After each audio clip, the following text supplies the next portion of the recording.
dollar in your bank account. That's the simplest form of, say, a payment token. And that's how Singapore actually treats a lot of utility tokens. It just regards the non-security tokens as digital payment tokens because it represents some value. But another government can say, no, I want to control my people, right? I want to add in the ability for me to claw back tax immediately. I want to code in KYC. I want it to be linked to biodata. I want to put in social scoring and credit scoring. So as a lot of you might probably be aware, China actually announced 2 years ago that they wanted to do social scoring, meaning that if you're a good citizen in their eyes, then you can cut queues, you can go to the front of the line, you can get a house or government handout faster. If you're a bad person, you have bad debts, you have cheated people, you have been accused of a crime, you don't help someone across the street, then your score goes down. Then it becomes more expensive for you to get loans. Sometimes you get turned away from services and facilities. You don't have access to the system. So that's, of course, very scary, right? Very Orwellian, very 1984 Animal Farm. But that is entirely possible based on whatever the governments want to put into the functionality of the coin. So that's a very, very interesting, maybe a bit scary development as well.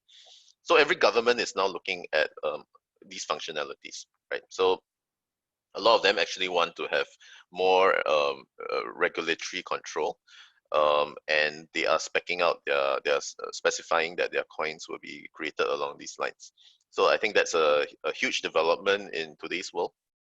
A lot of governments have been looking at it over the last few years, but I think this year it has really accelerated because so many governments are facing problems, right? They have problems with even elections. The people can't even go out to the streets to cast their votes. So there are a lot of electoral problems right now. Like I'm sure you have also read the news about Trump's administration getting everyone who attends the rallies to sign off, saying that they admit they have no liability if they catch COVID from attending the rally. So today's world is very, very interesting, right? So many of these issues. So CBDCs, to me, definitely a thing that's going to happen over the next few years. Every government is already looking at it, whether they understand it or not. They are getting consultants, getting experts to come in and advise them. A lot of them are issuing tenders for technology houses to issue them the POCs or to advise them on it. I think some governments that I won't name, right, they have already gone through a few technology houses and tried a few versions of it and they have failed. So we are in touch with some technology houses that have the capability to develop these things. So that's why we are putting together some proposals for some governments. So any of you who are interested in this space, you can feel free to reach out to me as well. We'll be happy to discuss this with you. Some of our partners, our direct partners actually, were commissioned by various governments at very, very small amounts, and they're complaining that those governments haven't even paid them. Right? So they issued a coin, and unfortunately, that government agency hasn't even paid them for it. But there are also very large budgets that I've heard about. Like some of them are quoting anywhere from 10 mil to 60 mil, depending on the scope of the protocol and the CBDC that has to be designed. So really, this is a very, very blue ocean. Hardly anybody is in this space. I know a lot of industry contacts who are already in this space actively. I've been hearing, people from Egypt, from MENA, from who are pitching to Korea, pitching to Vietnam, pitching to Japan, Canada, etc., Abu Dhabi and Dubai. So a lot of governments are already in this space, and it's a very interesting developing arena. So next, I will leave this topic of CBDCs. Any of you who's interested in learning more about this can feel free to reach out to our team or to myself, and we'll be happy to chat with you further, or in the breakout room, perhaps you have some questions. But essentially, to me, CBDCs will be a huge push into the crypto industry. It will be a huge boost in the space. Once any government puts its money onto the blockchain, into a cryptocurrency arena, the current market cap, which is like $200+ billion, is going to explode. It's going to be trillions and trillions of dollars. It's going to at the very least mirror physical money, but it probably has the potential to grow to even more, right? So if you look at it, the major asset classes like real estate, like equities, are over 100 trillion already. And my firm belief is that once CBDCs join the space, um, at least money equivalents that are going digital will also raise the market cap. So from the 200 plus B right now, it's going to be at least tens of trillions, if not hundreds of trillions, right? So that's an interesting space that everyone can look out for. The next thing that I would like to discuss right now would be the Payment Services Act. So I think, Virus, you can do a quick screen share. I actually spoke about this topic in my last two webinars over the last few months, and we are going to rehash those slides. I'll just do a very quick run through. I won't spend much more than 10 minutes on this so that we have an overview about it. Any questions, again, please feel free to raise your hand in the chat, and or ask them in a breakout session, or you can get in touch with us and email us, and we'll be happy to chat with you as well. Okay, so Virus, are you doing a screen share? Yep, the screen is sharing right now. Okay, let me have a look. Okay, good. So very quick. So basically, Payment Services Act, the regulated activities, excluded activities, exempted entities, the three licensing tiers, and the transitional provisions. So like I said, I've already been through this before, but today I'll just go through this very quickly for those of you who are still in the process of applying for your payment services license, and just an overview about the regulatory regime, and maybe any specific questions you can come to me later. Okay, Faris, next slide. Next. Okay, so what's the rationale? So every regulator, every central bank of an economy would have different hats. On the one hat, it has to protect the people from financial scams.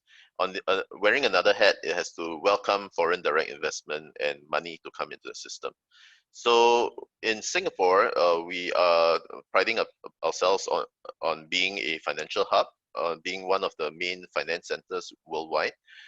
We are East meets West. We are the gateway to the Southeast Asian and the ASEAN economies. A lot of money resides in Singapore and gets invested out because of the very welcoming regime here. So I think kudos to MAS. We have a regulator that really understands what needs to be done to help the business environment be efficient, effective, and very transparent. So Singapore has a fantastic reputation as a regulatory and financial hub for this space. So on the one hand, we are trying to spur growth, right? So we want to bring in fintech growth. We want to bring in financial innovation. We want to bring in digital money. We want to bring in any kind of money as long as it comes in the system and is clean, right? So this is one big reason for having this new payment services regime. So what comes under the payment services regime are 7 license classes, which I'll go into more detail later. But essentially, a few of these categories were already existing licenses. For example, e-money used to be called stored value facilities, and remittance licenses have already been around, and now they are called cross-border remittances. And then we have money changer licenses, which have always been around as well. All these are being wrapped into one main license type called Payment Services Act license. So the new innovative ones will be account issuance. So account issuance, we like businesses like issuance of digital wallets, like a business of Revolut or TransferWise, or even a Ledger, right? Nano Ledger wallet. Then another new business class is domestic transfers. So transfer of accounts from transfer of money from account to account within Singapore. So another one would be merchant acquisition. So that's basically providing payment services to third-party merchants. And the new one would be digital payment tokens. So Singapore has taken the idea of cryptocurrencies and utility tokens and come up with a class of tokens called digital payment tokens, which I think is a very interesting way of treating it, and it's actually in line with e-money, right? So it's digital money. So this is a big reason, a rationale behind the Payment Services Act. So with a correct regulatory environment, or at least a clear regulatory environment, it will enable institutional funds to flow into the space, because now they will have the mandate to invest into the regulated space. It will bring in all the larger enterprises that want to engage in these activities. So these are the main reasons for having, some of the main reasons for having a Payment Services Act. Okay, next slide.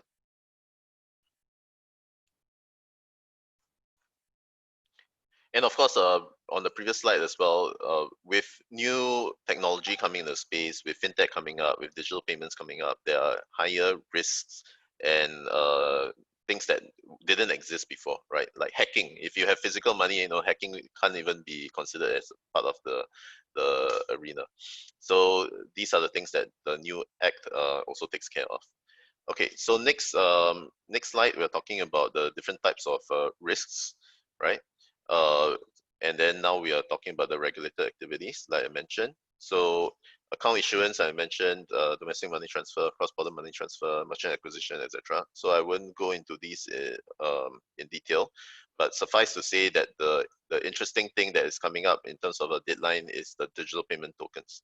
So whichever of the 400 plus entities that have applied for an exemption in before February this year are now coming up to the end of the exemption period, and will have to submit their paperwork for at least the digital payment tokens license type.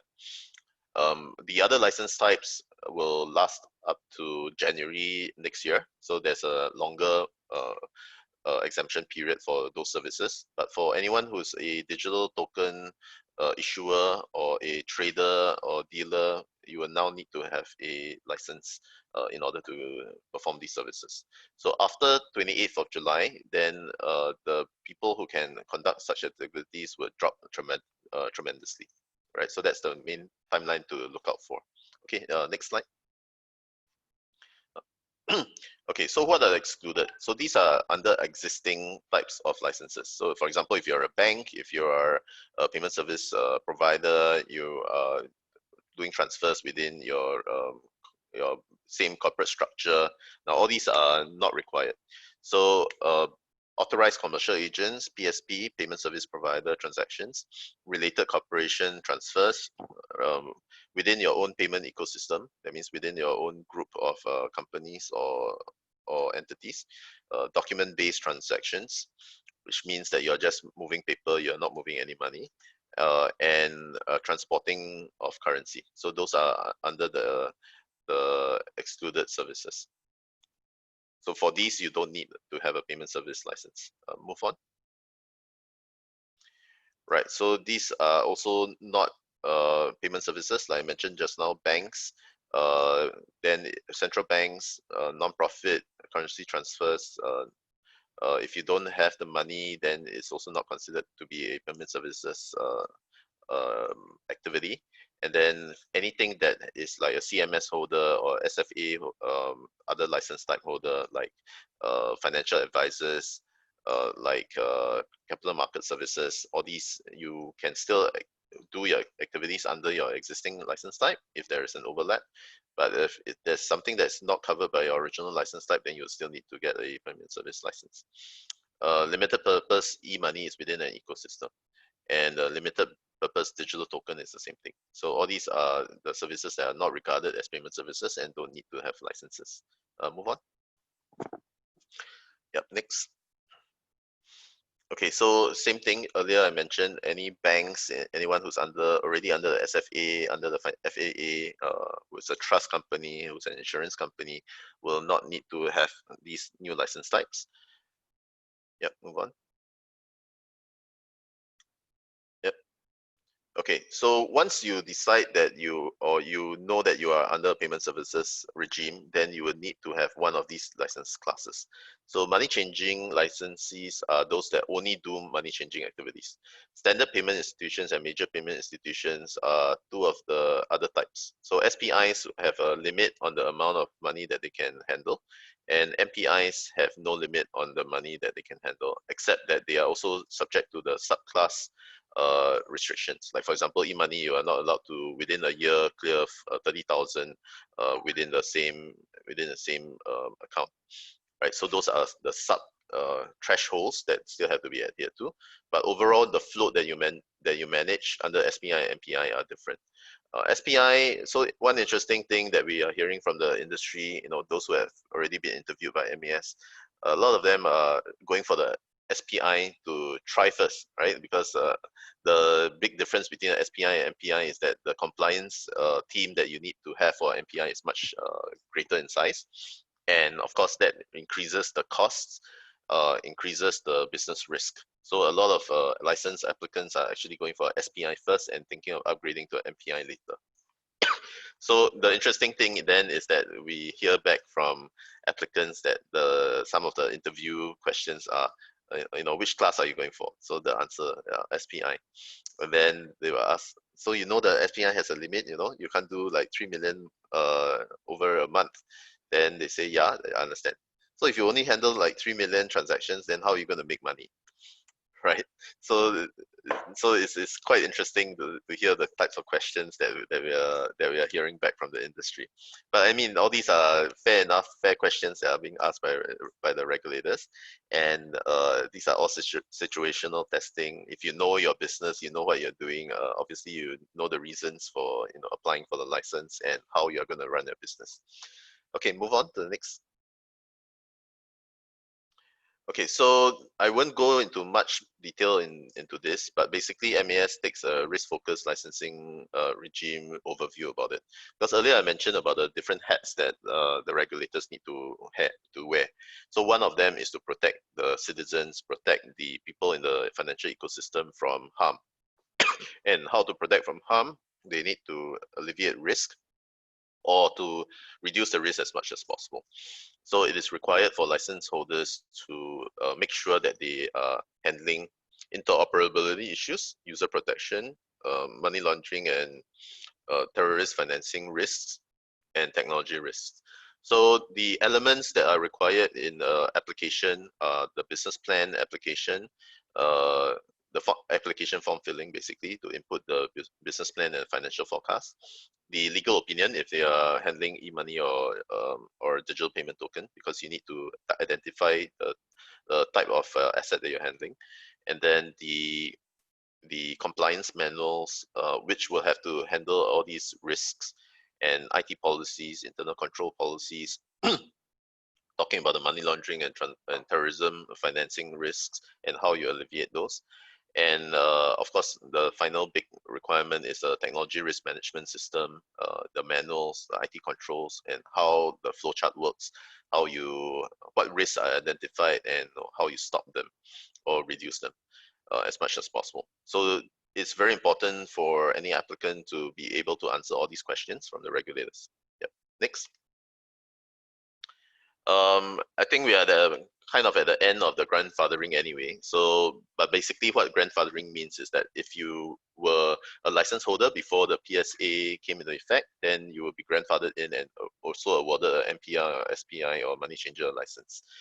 So there are many entities that are already on the list in the MES website that already have been grandfathered in because they were existing license holders. Yep. Please proceed. So the timeline, like I mentioned earlier, the main timeline that's coming up is the 28th of July. So after 28th of July, then you will need a license, or you have to still be an exempted entity that has already submitted a license application for digital payment tokens. For other license classes, like the others, like money changing, like remittance, etc., if you're already grandfathered in, of course you can carry on. But in any case, nobody is still allowed to do outside of Singapore remittances and money changing without a license, even if you ask for an exemption. Then some activities which are new, the next timeline will be in January next year. So like account issuance, merchant acquisition, and domestic transfers, all these are new classes that have been added to the Payment Services Act. And so those, the exemption timeline is up to January next year. Excuse me. Okay, move on. Yep, so I won't go into the transitional provisions anymore. I just mentioned it. Yep, move on. Notification form is already passé, so we'll skip this. This is something that you had to submit by February this year. Okay, move on. Licensing timeline, like I mentioned earlier, is like this, right? So the first two timelines have already passed. Now we're in the third timeline, which is the blue colored area. So 27th of July is the last day. 28th of July onwards, you're not allowed to do exempted the DPT unless you have already submitted a license or obtained a license. Yeah. Okay, move on. I won't spend so much time on the case studies anymore, so we'll just move on and skip these. Again, anyone who has any questions can feel free to ask them when we have a breakout room as well. Okay, so those of you who are in the licensing process, you will note that there are 8 payment services notice PSNs by MAS. So you have to comply with all these. You have to comply with the application form requirements. And you'll comply with the paperwork which I had discussed just now. Okay, move on. Right. Okay, so I think let's end this and move on into the breakout rooms. But before we move to the breakout rooms, any questions that are coming from the floor? Okay, good. I don't see any questions right now. So Virus will pull us into a breakout room, and then over there we'll introduce each other, hear what each other has to say in a few seconds, and then you know, just network and share any thoughts or queries that you have. Right, Virus can pull us in the breakout room now. I think okay, for today's session, there's an exception. Since the group is rather small, let's do the main group as a breakout room. Would you guys be okay to go around and then we find out more about you and your needs in terms of the Payment Services Act? We'll ask questions on one by one, and feel free to share your pains and journeys and your help required. So can we begin with Rolando or Kelvin?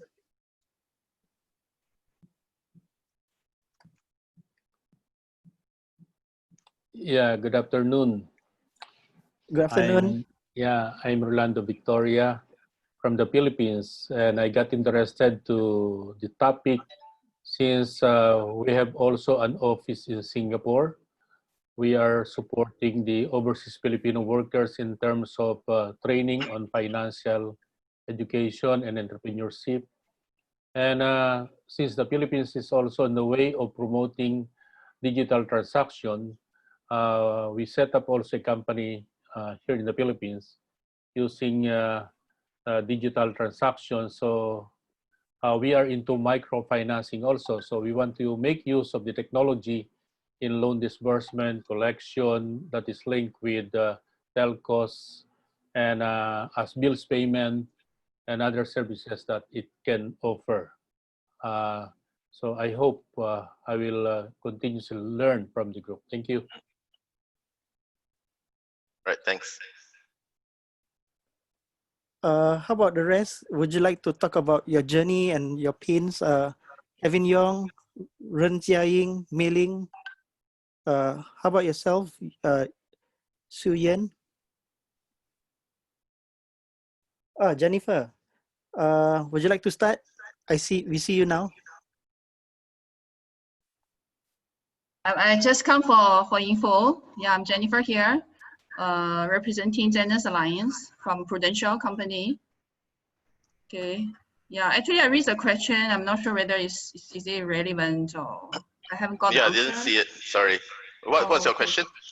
Yeah, I got 2 questions. So actually, I was thinking. I know it's not that early. I mean, it's not too late. I think for the investment for the BTC, Bitcoin. Yeah, I'm not sure whether you can share some insights if for those potential investors, what to note. Okay.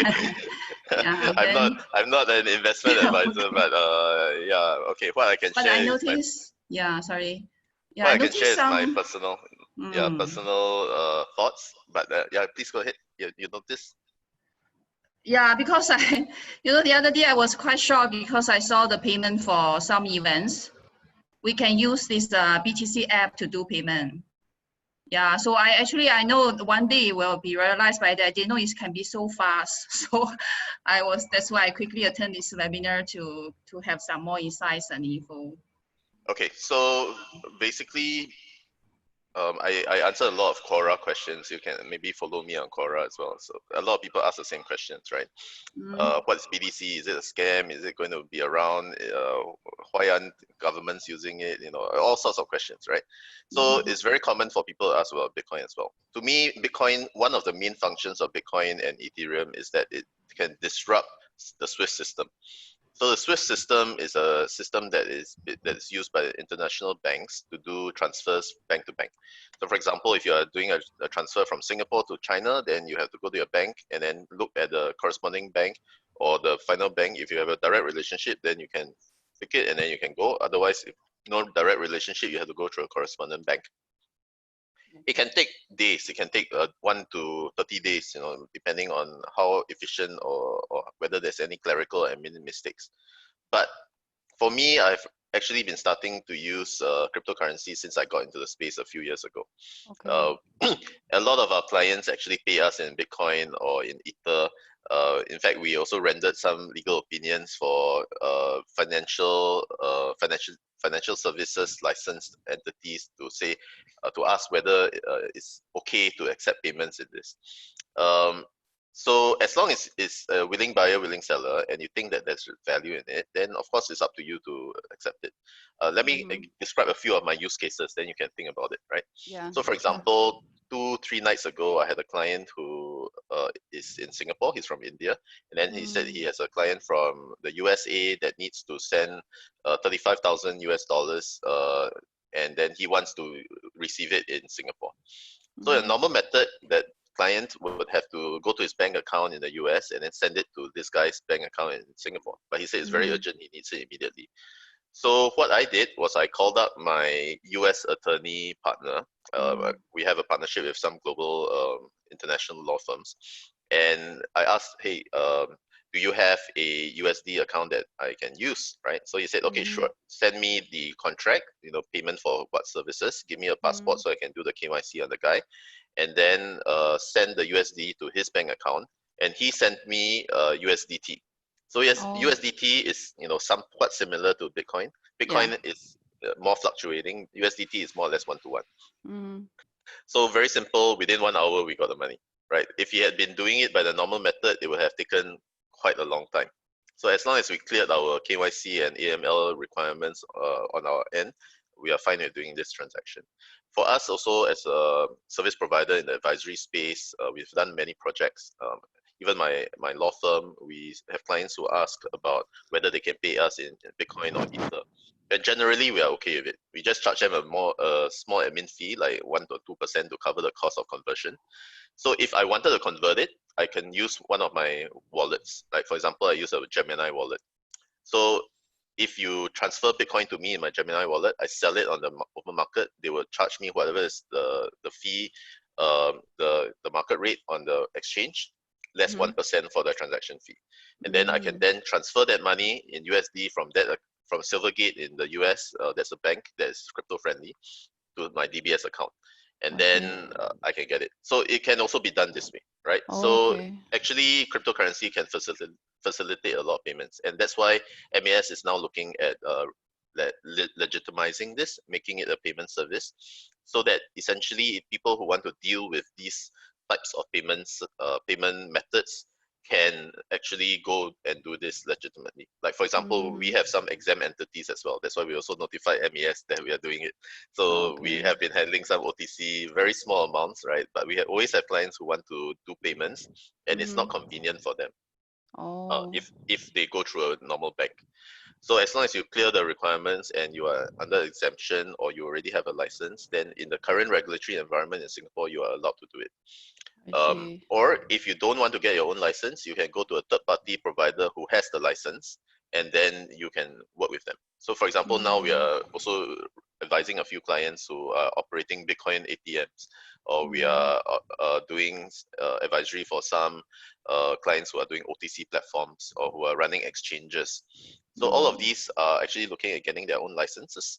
But if they eventually don't get their license, they can still go to another party that has the license, and then they can still do the payment method through their license, as long as they adhere to the requirements there. I see. So it's legitimate actually for individual and also corporate. Well, Right. an interesting thing also is I need to give you a caution, right? In January 2019, there was a Binance conference and in Singapore, and one of the PR things that were done there was that there was this token issuing company, and they were using tokens for payments, and they did a PR campaign with SK Jewelry. And SK Jewelry basically said, okay, if you buy tokens and then use those tokens to buy our gold and jewelry, then you get a discount, right? So actually some people bought, right? They used their money or credit cards and they bought this crypto and they made the payments. Yeah. And then the next day, Ministry of Law and I think MAS also came out a statement saying, if you buy tokens, you have to be aware of AML and CFT risk, and you have to do it at your own risk. It's not accepted as a method of payment. It's not accepted as a medium of exchange in Singapore yet. So you still have to be careful, right? So now now it's legal already, right? Previously it was in a gray area. But now, and over the last week also, I think there were 1 or 2 articles of people getting fined or charged with illegal dealings of Bitcoin. So because they didn't have the exemption, they are not allowed to do it. Yeah. I see. Okay, thank you so but much. if you accept yourself, it's up to you, right? It's like someone wants to give you a bag of sugar. Are you okay with it? Yeah, it's the same. Yeah. Okay, thanks. Sure. Jennifer also has another question on the chat. She says, Sure. "Hi, So many Gravitas. questions. Any info for the actual launch of digital currency? Would there be Okay. another reduction of BTC value after the previous low before lockdown?"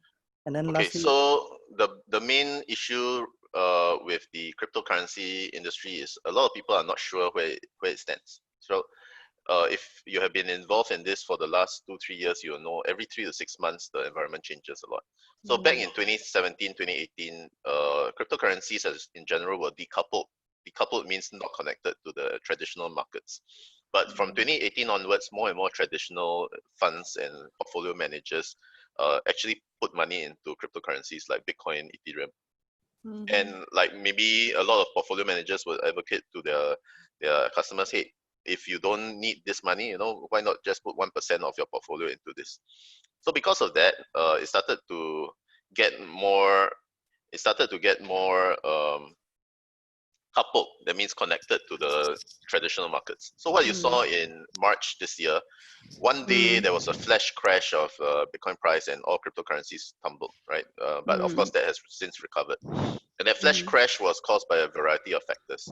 One of it was because there were a lot of sell orders, and then and all the futures contracts which were margin traded, and basically there was a multiple of up to 100, 150 times on the prices. So when the prices went past certain values, there was a forced sell, right? So everybody had to keep selling and selling and selling to cover their positions. And that's why there was a huge drop in the value. So that's, this is a topic by itself, right? So I won't go into very much detail, but if anyone who's interested, you can reach out to me again. But let me address another question, which is why, is there going to be another crash? So I can only tell you, I can't read the future, I can read the past. So I can tell you from 4 years ago, 8 years ago, 2012 and 2016 were the last 2 times that Bitcoin halved. And both times, right after the halving, the Bitcoin price dropped, right? It can drop to like 30 to 50%. The reason why it drops is because suddenly all the miners exit because they no longer make as much money as before. Like I said, it doesn't make sense for you to keep mining because you are losing money now, right? So they turn off the computers and then they just sell off whatever they have. So these are called capitulation, right? People surrendering. So all these miners are called to have capitulated and surrendered and no longer doing mining. So that leads to a big sell-off because up to the point of halving, a lot of mining groups will keep the coins thinking that it will go up in price, and then suddenly to pay the rent, to buy the food, they need to pay, right? So they need to sell off, and once it hits the halving, they give up. Okay, forget it, I don't want to keep anymore, I cannot tahan anymore. I can't hold on to it, sell everything. So that's one big reason for the drop. And second big reason this week for a big drop was, well, this drop was not very big, but it's, you know, quite like 5% drop, was because the stock markets took a huge beating. So because there's a coupling between the traditional markets and Bitcoin and other cryptocurrencies, and Bitcoin is one of the most liquid things. You can just go to an exchange and sell, right? So if you need money urgently, what you think of, you know, the cash in your wallet or the bank account, or you know, things that you can sell immediately. So because it's one of the most liquid types of asset classes actually, so a lot of people sold to cover their positions in the other things that they couldn't cover. So I would say in 2012, 2016, the history says that it dropped up to like 30 to 50% right after halving, and then for the next year it went up like 10x. So I'm personally in the 10x camp. So I think hopefully it will go up 10x. but in the meantime, you know, if it drops, don't panic. Right? I think that it should still be around. Yeah. Okay, thanks, Malcolm. Okay. So when you would predict the actual launch of a digital currency in bank even? Already banks have been launching it. So JP Morgan itself already issued the JPM, and you know that was in 2018. They were saying it's a scam, you know, telling people not to buy it, and then quietly in late 2018 they issued their own coin already. I know some banks in Singapore, internal, they use for internal customers. Like one or two of the private banks in Singapore are already rolling it out. In fact, I know some of the officers who are in charge of the projects. You know, MES also has a project Ubin where the coins are being used to settle within banks. Some central governments are already, central banks are already using digital currencies to settle with each other across borders. So it's already happening, right? So this has been happening over the last few years. But banks and governments and central banks are all very conservative, so they want to do everything and make sure nothing goes wrong before they come and tell you, right? Okay. So yeah, the short answer is yes, it's already been done. You don't need to wait. Thanks. Okay, thank you. Right. Any more Okay, questions? Let's move on to next. Bunxia, how's your business going? Are you interested in applying for PSA and so on and so forth? Share more about yourself and then what do you do for your business? Okay, so basically I have a private equity and venture capital background. I won't bore the audience here with going through my entire career history. If those who are interested can look me up on LinkedIn. I was interested in this seminar not because I want to apply for a digital banking license or whatever, but it's because I happen to be working on a transaction now involving Ripple, which is the world's most successful and most profitable blockchain and fintech company. Its cryptocurrency XRP is, in fact, the third biggest in terms of total value in the market. And well, again, I won't go too much into telling you the story of Ripple. It's on their website. In a nutshell, they are already on the way to killing Swift because they've got very reputable investors in Silicon Valley. They've got a number of the world's major banks as both investors and customers, right? And then just to cite an example, one big market they're going after is remittances. So typically the audience is, the customers would be migrant workers. So like in the Singapore context, would be your Indonesian, Filipino domestic mates, you'll be your Bangladeshi construction workers. The average cost for them to send money back home to their families, McKinsey did a study 3-4 years ago, average cost is about 7%. But if you take a walk, you go to Lucky Plaza, Peninsula Plaza, just ask casually, how much does it cost to send $50, $100, $200 from here to Myanmar, to Philippines, to whatever, right? You'll be shocked, right? Because they are paying a lot. In fact, one of the case studies cited by two of Ripple's customers, that is SBI Remit, which is the biggest remittance company in Japan, and Siam Commercial Bank, which is now the biggest bank in Thailand. So they partnered to basically help the Thai migrant workers in Japan. Now, previously, it cost about 6,000 yen. That's roughly $50 US in remittance fee for a Thai worker to send money back to his family.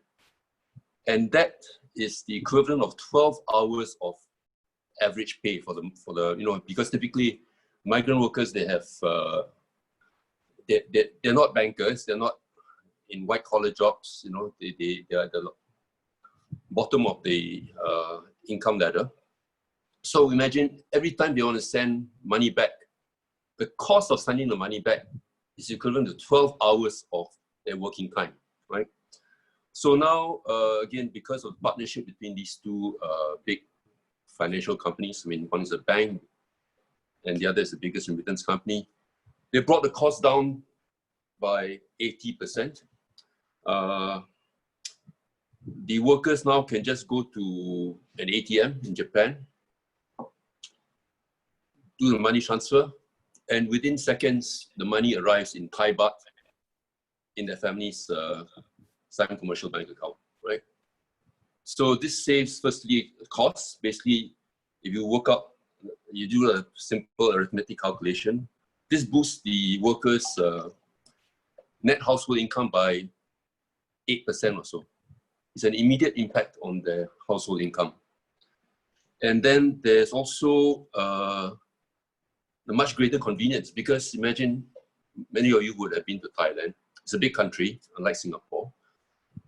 So if the families are living in a small, very ulu, very remote village, in order to get the money which has been sent to them by their their son, their husband working in Japan, they might have to walk for 45 minutes, take a bus for an hour, walk another half an hour to the biggest town with which has a remittance agent, right? So now, chances are even the smaller villages would have an ATM. And if you got Swan Commercial Bank, which is the biggest bank in Thailand, chances are they would have ATMs almost everywhere where there's electricity. So there's also the question of much greater convenience. Anyway, because I'm working on this transaction, so I just wanted to find out a bit more about the regulatory environment here in Singapore, and to sort of deepen my knowledge a bit, right? But so far, it's been very useful. Thanks for giving me this perspective. Yep, thanks for your sharing. And actually, I have my views about XRP. So the interesting thing is basically cryptocurrency. All cryptocurrency can do what you just described. It's not just Ripple. Of course, Ripple is one of the cheaper ones. But the difference, Ella I think, came out of Ripple. Yep. Yeah, and that's also similar. There are two key differences. One is that yes, of course, the price has been volatile. It's gone up and down just like Bitcoin and Ethereum. So a lot of people view it as just very speculative, right? But all along, when the company started, it developed the cryptocurrency as a means to an end, and the end was to kill SWIFT, right? I forget the number you gave just now about the number of transactions per second. Yeah, 24,000 for Bitcoin and Ethereum. Bitcoin, right? 7, Ethereum 14. Okay, for RippleNet, it's 50,000, which matches. In fact, it's slightly higher than what Visa can do, right? No. That's just what they advertise. Reality is far from it. No way. You can go and check. Okay. That's only PR. It's not real. Okay. Well, anyway, I won't yep. debate that. But essentially, it's probably the most widely used by major banks right now, right? And I think the problem with them is that out of the 13 banks that got into it, I think only one is using it. So a lot of banks actually rubber stamped it because the founders are in the banking financial ecosystem. So a lot of them say, okay, we'll put our name on your PR article. But my views on XRP is it's not really decentralized. It's not really for the people. It's for profit. So that has its own different connotation. Oh yeah, of course, it is for profit company. It is it's not. Although you are set up to make money. Yeah, you're set up to make money. It is a very different view altogether of getting into this space. What it was after was a payments business, right?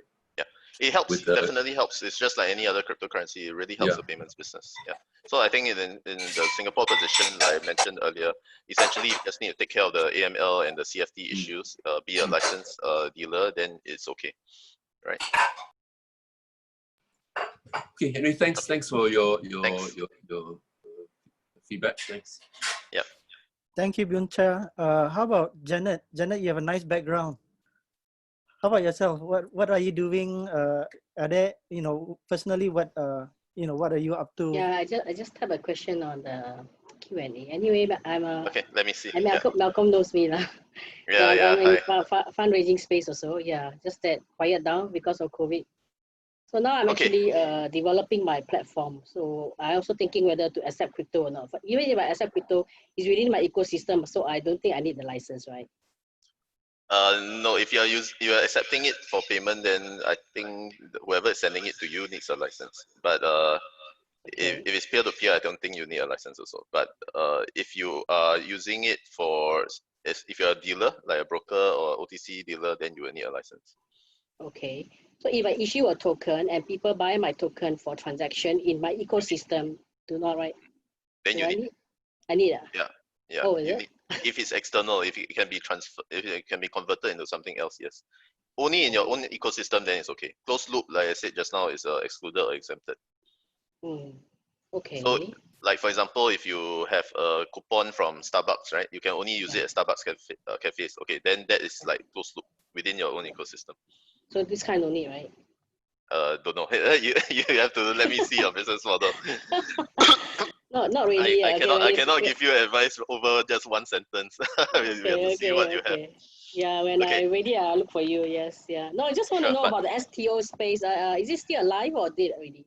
Oh, certainly. If you look at last week or the week before, the big news was that one exchange got bought over by AMTD, right? So now MES is clearing their checks, and then once MES clears it, they can go ahead. I heard the valuation is like close to 100 mil, and AMTD is a Hong Kong listed company. They bought One Exchange. Okay, why I'm talking about One Exchange when you ask about STO is because One Exchange is the first STO platform in Singapore. So it's owned by CapBridge. Yeah, we also help them a bit with their activities, and so One Exchange I think has launched 6 or 7 STOs in Singapore already. 2 of them have been fully funded. I think they raised something like $5 million per STO. So One Exchange is the first platform. The second platform that got the exchange license, the RMO license, is called iStocks. So iStocks went into the sandbox regulatory environment with MES. I think after like 6 to 9 months, they emerged and they got a license offer, which I think they've taken up and done already. But I'm not so familiar with iStocks. I don't know whether any projects have successfully done a STO on them.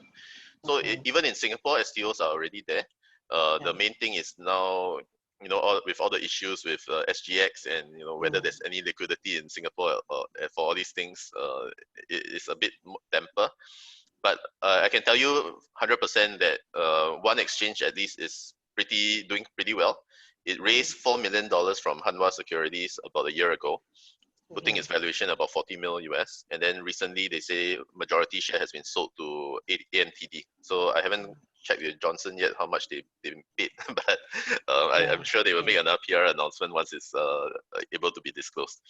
Yeah. But they only open to AI, right? AI only, correct. I understand from them they are applying to do a tier 1 RMO license, which is then retail. But I guess now that they have sold, then AMTD will be the one that has to deal with MES to upgrade their license. Yeah. Okay. Thank you for the update. Lost touch already. No problem. COVID, you can always message me and I can give you the latest updates.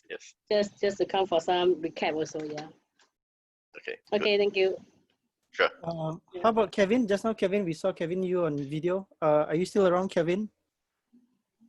Would you like to share your concerns with us? Is there anything that's on top of your mind? Hello, yes. Okay, let me introduce myself. I am a public accountant. So I'm the internal and external auditor specializing in payment services act and cryptocurrency audit. So I've been doing this for quite a long time. So my concern is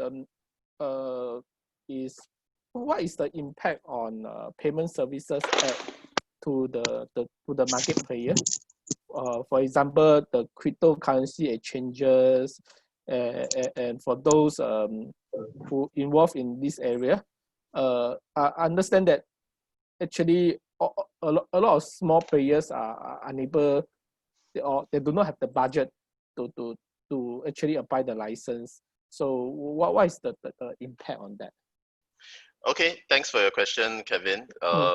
So essentially, as with any licensing regime, if you have no money, then you cannot play the game. I mean, that's essentially it.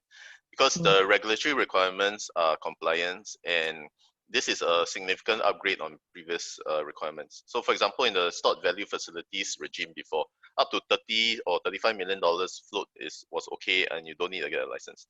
But now it has changed to 5 mil, and in fact, you need to get a license. So another big change in the regulatory environment is that under the PSA, every entity needs to have its own compliance officer. So previously, a lot of people either didn't have or outsourced to law firms or accountants, auditors to do this. But now they have to have their own headcount. So if you have a compliance officer, you know your cost of doing business has gone up by 100,000 a year already. So that really squeezes out the small players. So unfortunately, with the advent of the Payment Services Act, a lot of small startups and those small family businesses have to shut down, or they have to change their business model. So the short answer is just unfortunate. They need to up their game, otherwise they cannot operate anymore. Another big change in the scene is that Singapore has always been one of the top 3 to top 5 jurisdictions over the last 3 years for cryptocurrencies. If you look at all the charts, Singapore is number 1, number 2, and number 3 every year. So this Payment Services Act now will drop Singapore. Definitely 100% Singapore will drop out of the top 3, because now small token issuers, startups don't have the money to pay like $250,000, for a compliance officer and the legal application and all the license fees and all that, just to get the license to operate out of Singapore. So this will squeeze out all the token issuers. They'll go to other jurisdictions that are cheap or free without regulation. We are already seeing that. A lot of token issuers are no longer choosing Singapore. But on the other hand, it also ups the game for those who have the funds. So it becomes a much more attractive jurisdiction for companies that have the funds to come and get licensed in Singapore. Because with the license in Singapore also is credibility and reputation. MES, like I said, it has a very good reputation in this field. So short answer again, small players out and big players in, right? So that's the unfortunate situation right now. So what is the consequence for those not complying and those continue to operate even though they don't have the license? Consequence is in the Payment Services Act. I fortunately haven't got any clients who have that problem yet, but the consequences you can see that, yeah, if they are unlicensed. Okay, sure. Yeah. And you can see the consequence also. I think the last week, like I mentioned, I read 1 or 2 articles about some people who got charged already for non-compliance with the Payment Services Act. One of them was a Bitcoin dealer, and apparently some of the coins that they touched was contaminated. It was a money laundering risk. So I think someone has already been charged. Yep. Okay, Ken, thank you very much. Okay, welcome.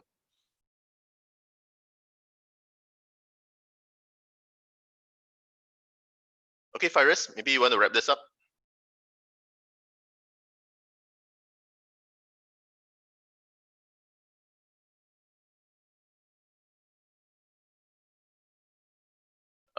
Okay, so anyway, it's already been an hour, so thanks everybody for joining us. And anyone who wants to get more information, feel free to reach out to us. And perhaps anyone who wants to join our WhatsApp group where we give all these updates, do feel free to reach out to us as well and request this. Those of you who know me personally as well, nice to see you here again. So let me know if you need any updates, right? Cheers. Thank you, everyone. Bye-bye.